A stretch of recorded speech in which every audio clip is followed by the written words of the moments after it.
Welcome. I'm making this video to talk with you about your classroom management notebook. And this is going to be a fun project. You are going to feel like you're an actual classroom teacher because as you create this notebook, you need to pretend that you truly are a classroom teacher ready to teach. So I'd like for you to select a grade. Any elementary grade that you would choose will be fine with me. If you're not sure which grade to choose, you might go with third grade just because it's right there in the middle developmentally. It will be easy for you to modify to whichever grade you go to. So as I say that, I want you to think about what you have learned in developmental psychology and developmentally appropriate curriculum courses about basically how we will differentiate what we do with our younger folks, like our kindergartners versus our sixth graders. So as you have that grade locked in, the entire notebook will be as if you're creating it for that grade. Also, I've had a few students in the past who have been getting ready to get married, and they've asked could they use their new last name as they write their letters and that type of thing. Absolutely, that's fine. You can do that. Just be sure to indicate for me on the documents what you're doing. All right, so you've chosen your grade. You're ready to start the notebook. Before you do, let me tell you two other quick pieces that I think you're going to like. One is I have had many of my former students who have graduated who have called and let me know that this notebook was a wonderful tool during an interview for them. They have brought in their notebook and they've left it with the principal or the human resources person who is interviewing them to peruse through while they left it there, and then they came back to pick that up, and that gave them another touch point with the folks who were thinking about hiring them. I'll tell you, this is really a great thing for you as a brand new teacher because one of the biggest fears that principals have is that new teachers aren't going to necessarily be strong in classroom management. So this is an opportunity for you to provide evidence that you have thought through the fundamental components of putting your classroom together, and you have that all archived in a nice organized way. That will give you a lot of confidence in their eyes. So that alone will be helpful. And again, going back to this notebook as you begin teaching will be so valuable. It will remind you of those components, and it will be easy to go back through and just change up the information to match the actual information of your true situation.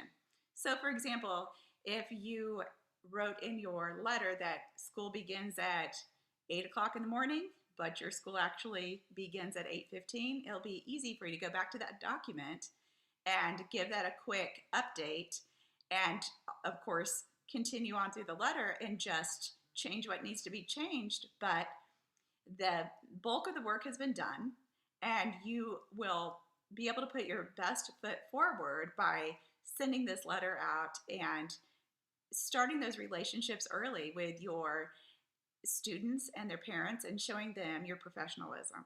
So this will be easy for you to adjust, and again, this is just a lot of fun. So let's get right into it.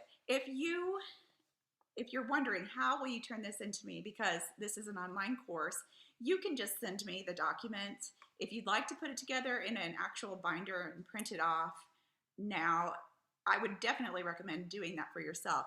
But if you'd like to do that now and drop that off at the office in Hughes Hall, I can have those collected by an office worker, and I can come by and pick those up and grade them and get them back to you the same way. So it's really up to you if you would like to turn in a hard copy or if you'd like to turn everything in via Canvas. That'll be your choice. Okay, so looking at the communication where I have you write your letters, I want to ask you to read the documentation carefully, the guidelines, because it spells everything out. I'm going to touch on a few pieces here, but it's critical that you go back through and read this because I have a lot of good, helpful information to guide and direct you. In order to give you maximum points, I'll need to make sure that you are following the different prompts that I've given you. So But I'm just going to go through for a little bit of extra clarification and a few tips for you. So as you're writing your letter to your parents and your students, they can sound similar. That's fine. If you just want to change it up a bit to match the audience, that's fine with me. I definitely want you to read carefully the do's and don'ts. I have had a lot of unusual letters come through that I've had to intercept, and I'm so glad I have this activity so we can make sure we are as professional as possible as we write these letters. We want them to be friendly, we want them to be you, but they definitely need to follow some certain parameters. So I have those parameters for you. And if you have a question, you can email me and I'm happy to let you know my thoughts on that question that you may have. All right, so once you get going on that letter, you'll want to follow the structure of an introduction where you're just introducing yourself. You'll give an overview of your class and you will give class information, like I said earlier, when school starts, how to contact you, different things like that are important to share in a letter like this. Next, you will have a classroom newsletter. Before we had social media the way we did, classroom newsletters were really impressive to parents because it gave them a snapshot of what was happening in the classroom. They could see a picture or read an article about what's happening. They can have updates of important dates that are coming or just different reminders of things like class pictures, or if we're having field day or something like this could be listed in the class newsletter. But also it's really nice to feature some of our projects for the parents to see. You know, they come in for parent-teacher conferences, but they're not in for everything. So this gives you a chance to give them more. Now, class newsletters are nice because you get to choose how often you want to do this. You may want to do this once a week or once a month or once a quarter. It's really up to you and the economy of how you're spending your time. If you have the time to do it, parents will appreciate it. Rather than a newsletter, you might do yours more of a website for your students and your parents to log in and they can see things like spelling words and the reminders and the articles like I mentioned. You can take whatever platform you'd like when you do this. And as you do this for me, you can do this in the platform of a hard copy that could be printed off. But if you'd rather do this as a website and you want to design this and send me the link, that would be okay with me too. I want to give you choices on that. Next, we will talk about our rules and classroom guidelines. So, as Harry Wong mentions, having 5 or less rules is very important so we don't overwhelm our students with too many rules. I'll tell you what, honestly, my first year teaching, I was really not sure how to set up my rules because I had so many little things that I found important. Things like students need to write in pencil and not in pen, and things like not running in the halls, and things like keeping your eyes on your own paper, and of course the classics, raise your hand and wait to be called on, these types of rules. And all of a sudden I had such a significant list, I thought, well, where do I draw the line? I have so many rules. What I learned is this: you want to keep your overarching categories very broad so different rules can fit into that category. So for example, instead of having walk in the halls rather than run, or keep your hands to yourself, you can have one rule that says be safe. And be safe will be a nice umbrella where these safety rules like don't lean back in your chair can fit. And what's nice about that is we can find a rule to fit whatever that general area is. So we talked about safety rules. Some other rules may be things like, being kind. So not interrupting and not talking out while the teacher is teaching so others can hear and not interrupting the teacher, that kind of thing. So be kind will also be things like not making fun of people and sharing, that type of thing that can happen in the classroom that could go right and could go wrong. There are other activities that can happen in the classroom that can be a rule breaker. And these are things like, of course, someone looking at someone else's paper or someone taking something that doesn't belong to them. So I like the rule, be honest, to address anything in that category. So I think you're getting the idea of having more of a general rule where all these little rules can fit. I do want my students to be aware of my preference on things like pen or pencil. So what I do is I have my main rules, and my main rules happen to be safe, be kind, be honest, be your best. And those were posted in the room. But I also had some note cards with little unwritten rules that I would share with my students. Things like, please use pencil and not pen. Or if you get out of line, you need to return to the end of the line if you have that situation come up. These are the little unwritten rules that you can say here and there. I have them on little note cards because it's nice when you have that first week of school and maybe you have 5 minutes before lunch and they just finished an activity. Well, that gives you enough time to go through a few of your unwritten rules. So it's like drawing them out of the hat, so to speak, and explaining to them your expectation in those ways. So hopefully my tip on separating the overarching big rule from the unwritten rules will help you as you create the rules that you like for your classroom. By the way, if you see something online or any part of this project that you really like and you'd like to use it, I want to give you permission to use it. Because not all of us are creative, not all of us can invent the wheel. Some of you will love creating your own materials. Some of you, not your thing at all, and that's okay. What you need to do is be good at finding good material. So once you find that good material, we want to honor the copyright laws and we want to give credit where credit is due and cite that information. So imagine that you find a set of rules you really like on a website. Be sure to reference that website and have a reference section at the end of your notebook showing where you found that.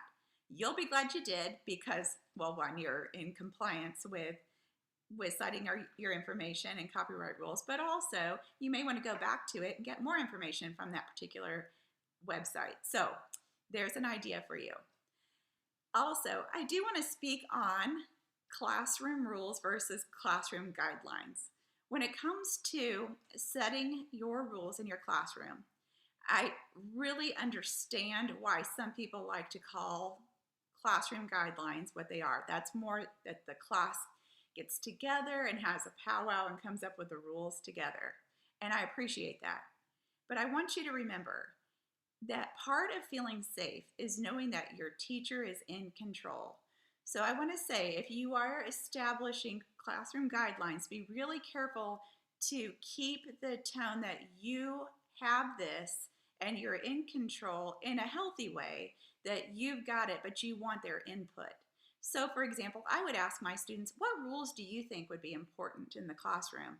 And I would collect ideas from them and we'd talk about them. And then together we would come up with, well, that sounds a lot like be safe, be kind, be honest. And I have this explained in more detail in my video. But I'm saying that it's a good idea to get their input, but they want to know that they can count on you to be the leader of the room. They will respect you if you are the person in authority with those rules. So just completely leaving it up to them can be very dangerous. So I would advise you to go in and say, we're going to have rules, and talking about why you have rules. Something my students, I believe, appreciated was I talked about how we all have rules, even the teachers. And they would always look at me like, no. And once I started explaining myself, they understood. So I would always give the example. Here it is, the first day of school, and I couldn't wait to see all of you. So I got in my car and I wanted to drive 100 miles an hour to get to school to see you. But I had some rules I had to follow. What were the rules I had to follow? And of course, the kids would talk about the speed limit. Then I'd say, why do we have those rules? I'm an adult. Why do I have to have a rule? And then they would, of course, talk back to that and talk about safety and that type of thing. Then I would give some additional examples. Well, then I stopped to get gas.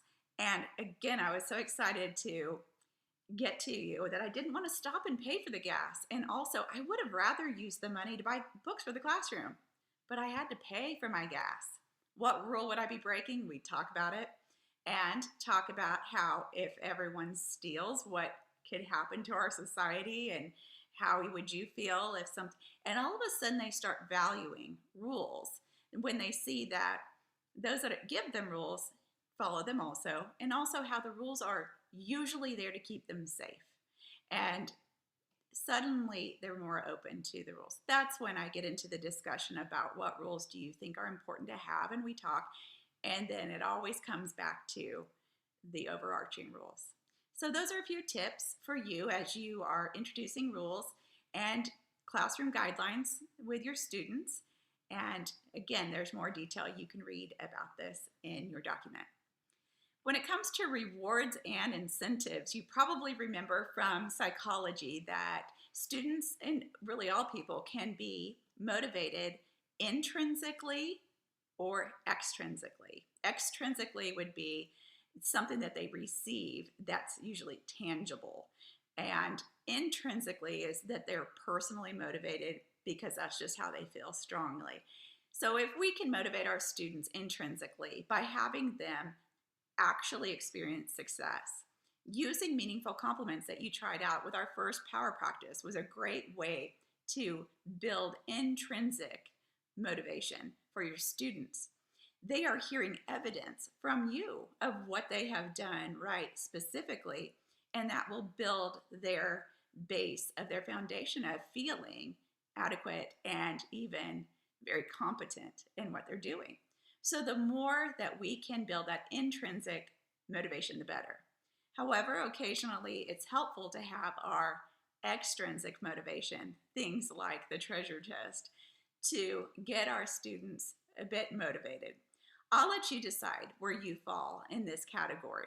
And I have some examples here for you to read through to think about what you would like to do. And I have examples on my video that you can listen to just to have a few extra ideas.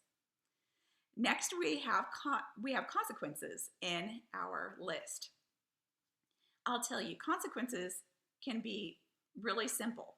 Just like we have our set of rules, have your set of consequences. Now, with that, I'll say, when you set your consequences, this is for the basic infractions. So when you need to give some kind of a reprimand for that common infraction, for example, students talking out, or let's say student drawing on the desk, whatever it is, you will want to give that consequence. And so you want to set first offense would be this consequence. Second offense, this consequence. Third offense, this consequence. This is where I want you to think through. Again, think developmentally what is appropriate for your students. I happen to teach in a school where the principal liked us to take recess time away from the students to think about what they did. So the students would have a think sheet where they would write down what they did, or circle for the developmentally appropriate side. The kindergartners would circle the face that described how they were feeling, and they would need to know for sure, obviously, what they did to receive the reprimand. They need to understand it, and then you have an opportunity to talk about it, and they can think it through and come up with a plan on how they can avoid being in this situation again in the future. So I'm a big fan of think sheets. You don't necessarily need to add those in unless you'd like to for your consequences. What I'm looking for here are, what are your three main consequences, and explain why. What's your rationale? So I'll let you know that you probably remember from your own elementary school, many teachers like to say, offense 1 is a warning. Offense number 2, let's say 5 minutes off of recess. Number 3 would be, let's say, miss the whole recess. What I like about having the students inside the classroom for recess is giving them, I like to have the punishment fit the crime. So if they're in during recess, if they've been drawing on the desk, I'll have them clean desks. Or if they didn't do their homework, I'll have them work on their homework. So, and again, it gives us time to talk about what happened and how we can handle it a little bit better. Sometimes just don't do that again is not enough for students. They need someone to help them break it down and understand where they are getting themselves into trouble. Maybe they need to learn how to prevent the problem. So maybe it is they're having trouble keeping their hands to themselves in line when they're standing by a certain student. So maybe what they could do instead is stand in a different part of the line than that particular student. And that could hopefully prevent the problem from happening in the first place. Okay, my personal opinion on first offense is I don't like to give a warning as my major consequence. I like to say, the warning is now. I'm giving all of you the warning. You know my rules, you know my unwritten rules. If I gave a warning every time someone did something they shouldn't do, I could have 25 warnings in a day and no one has had a reprimand. So you already have your warning. You know the rules. But I also taught fifth grade. But something I did do that wasn't a listed consequence was I would give a warning in a subtle way. It's very important to me to give a warning in a way that doesn't stop instruction. So, if possible, I would like to walk towards, let's say, if someone is digging through their desk during instruction, I might walk near them and stand near them and continue teaching. And oftentimes that gives them the signal, oh, teacher's coming, let me stop, let me pay attention. Sometimes, let's imagine they're talking out. Sometimes that type of thing will head off that kind of behavior too. Another option is to just kind of put your hand on their shoulder just lightly to let them know, like while you're talking, just in a friendly way to let them know that you're kind of giving them that little bit of a warning. So that's what I mean by I have my subtle warnings. Sometimes just a look or just a pause, that kind of thing is a warning. But when someone really does something major, like you do what I just said. So let's imagine the student is digging through their desk. They stop for a minute and then they go back into their desk and make all this noise while I'm teaching, and they know not to do that. That's when I will say, okay, I need you to stay in with me. And I'll try to do that privately if possible. One other idea is to use the post-it method. It's mentioned in my video where I just put a post-it note down and they know that that means we need to talk. And that gives me a chance to say, let's get your desk organized so that you won't have this problem later. So back to your responsibility here is to say my 3 consequences. So for me, mine was consequence 1, the first reprimand would be taking, let's say, 5 minutes off of recess. Reprimand 2 would be losing the whole recess. And the third offense in the day would be having 2 recesses at this point and a phone call home. Now, some of you may want to go to the principal's office, but I want to say you need to really think about that. You want to try to handle your own classroom management in your classroom and not get the principal involved too much. Again, that's on the video. You need to take control of your classroom. And the way to do that is to have a really good plan. Have your procedures in place and practice and practice and practice. Have your rules and consequence in place and practice and practice and practice following them. And I'll tell you what I mean by that. When you have that first day of school, it is not easy to give a consequence on that first day. But if you've gone over the rules and the consequences and someone right then breaks a rule, you've got to give that consequence. You have to, because your students are looking at you to see if they can trust that you say what you mean and you mean what you say. I remember feeling really awkward about giving those consequences. I was worried that the students wouldn't like their teacher. And I'll tell you, for a split second, they don't always love this, but they will respect you for sticking to the plan that you created that you agree upon as being a good idea. So you'll have rules that you agree with, you'll have consequences that you agree with, and you need to stick to it. Trust me, if you let it go, they will keep trying you and you just won't have the management that you would have if you didn't. If they're a little bit annoyed with you, they will get over it. I promise you they will. They will respect you for it. But I'm going to give you a tip. My tip is how you deliver the consequence is key to making this happen in a way that both you and the student will feel dignified. Let me explain. If I have a student, let's say, leaning back in their chair, and we have just talked about this rule, we can't have that, and they're leaning back again, then all of a sudden, I would have to give that reprimand. Okay, we're going to pause in part 2.